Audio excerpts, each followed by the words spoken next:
Ayan, tapos na kami sa Hokshan Peak.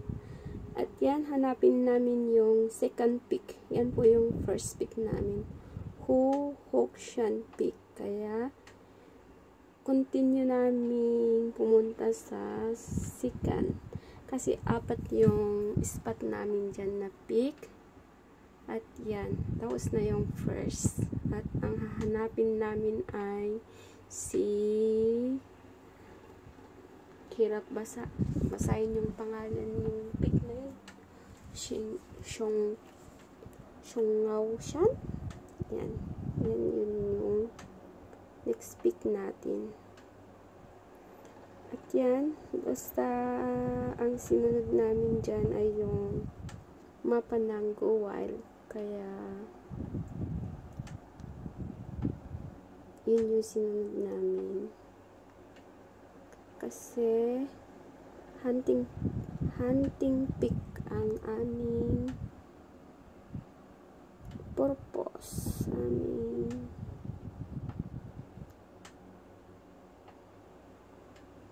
gagawin. So yan, Shongaoshan. Medyo malayo pero kinaya namin kahit mainit naman. Dito kami nahirapan akyatin. Ang hirap-hirap.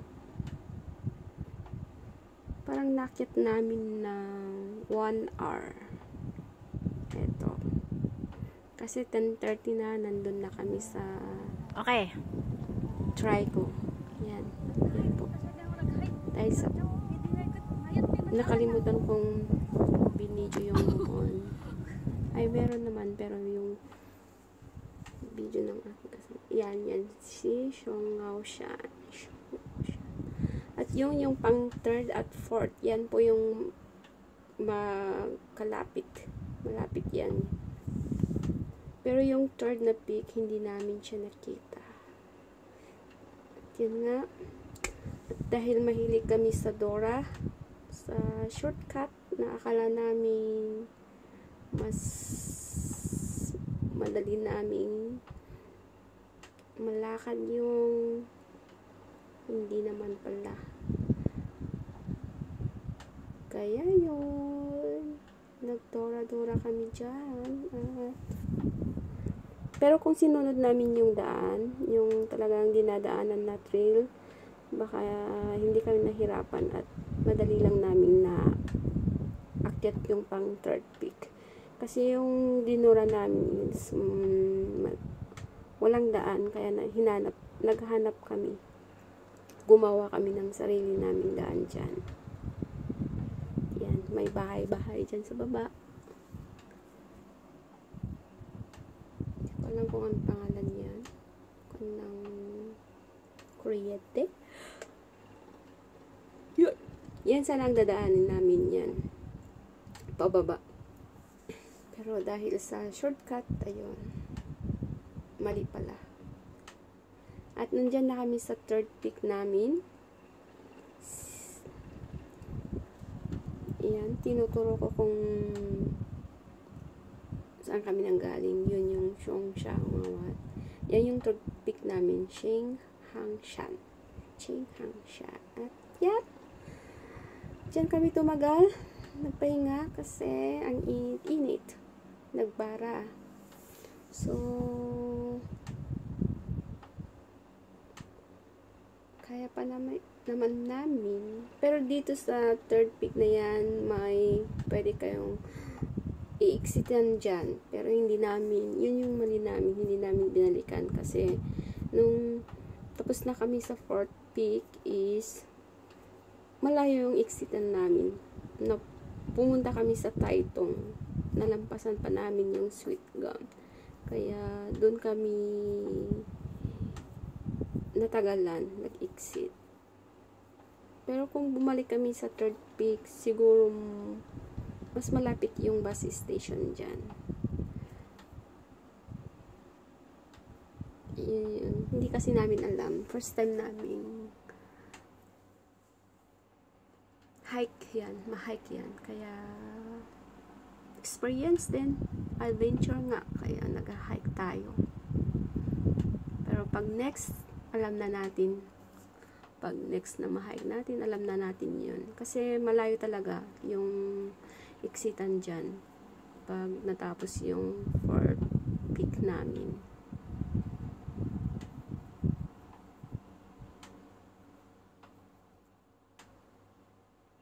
Ayan.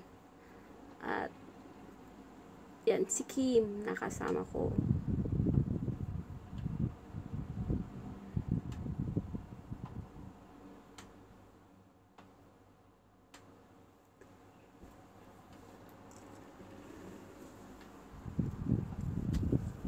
Ang ganda ng view dyan. Pero yan nga. Malayo. Pero maganda yung view.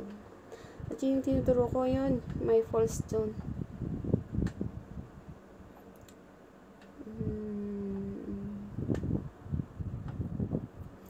At yan, aakyat na naman. Walang katapusang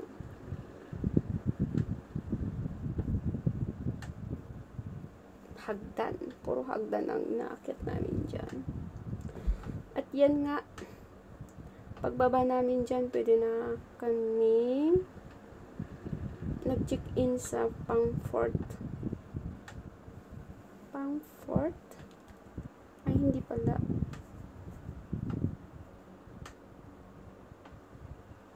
Aakyatin pa namin yun. Tapos baba ulit. Ayan. Doon yung puntahan namin. Doon yung Muhon. Aakyatin pa namin yung isang bundok. Tapos baba. Yan. Pag-akyat namin yan sa hagdan na yan. Yan yung hagdan. Yan yung bundok na yan. Pagbaba mo, pwede ka nang mag-check-in dyan.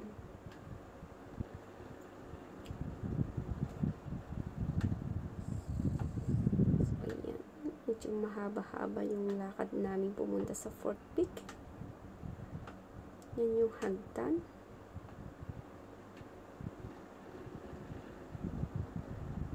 Ginagawa pa lang.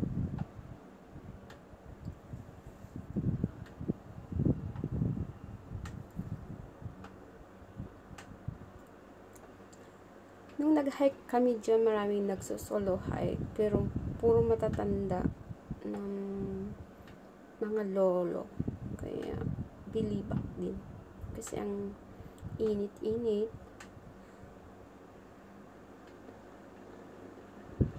Pero nakaya din nila.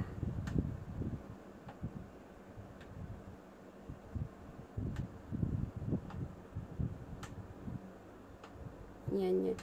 Pag nakyat namin yan, pagbaba namin, pwede nang mag-check-in. At yun yung mali namin. Hindi namin kasi alam. Pwede kaming bumalik sa 3rd peak yan at doon na kami mag-i-exit. Kasi pag didiretsuhin natin yung trail na yan, Tai Lam na, may dyang sa baba nun, may papunta sa Tai Lam. Maraming way doon na dadaanin mo. Pero ang pinili namin noon is yung Pataytong kasi yun lang ang may bus station. Kaya yan. Ang estimate nilang oras doon pag nilakad simula sa junction na yun is 1.5 hour. At yan. Diyan kami naka-check-in at tinuloy namin at napuntahan namin si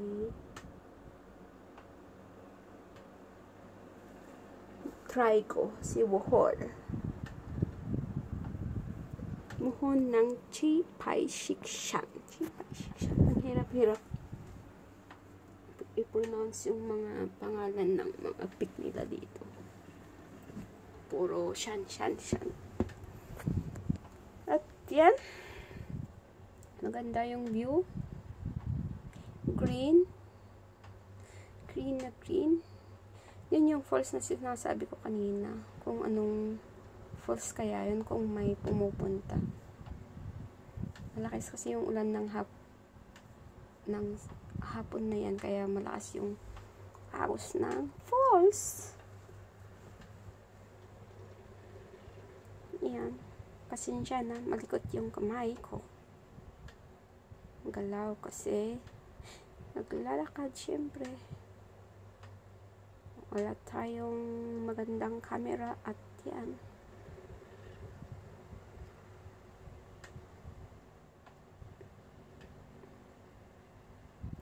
Akyat ulit. Yan. Yun yung Thailam Trail. Yan. Pag dire-diretso yan. Thailam Trail. Layo.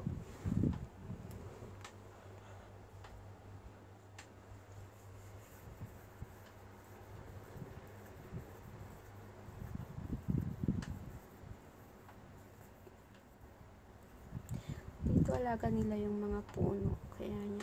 Maganda. May number pa yan. At yan yung waiting shade. At dyan na yung muhon. At yan. Dito na nagtatapos ang aking video. Salamat sa suporta at panunood hanggang sa natapos na tong video na to. So, thank you for your support. And please watch, share, and comment. And like. Thank you for your watching. Again. Counting lakad, nandun na yung muhon.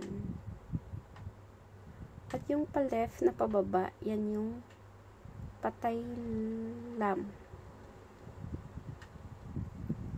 Yan, yung pa-left. Yan. Yung at yan yung muhon.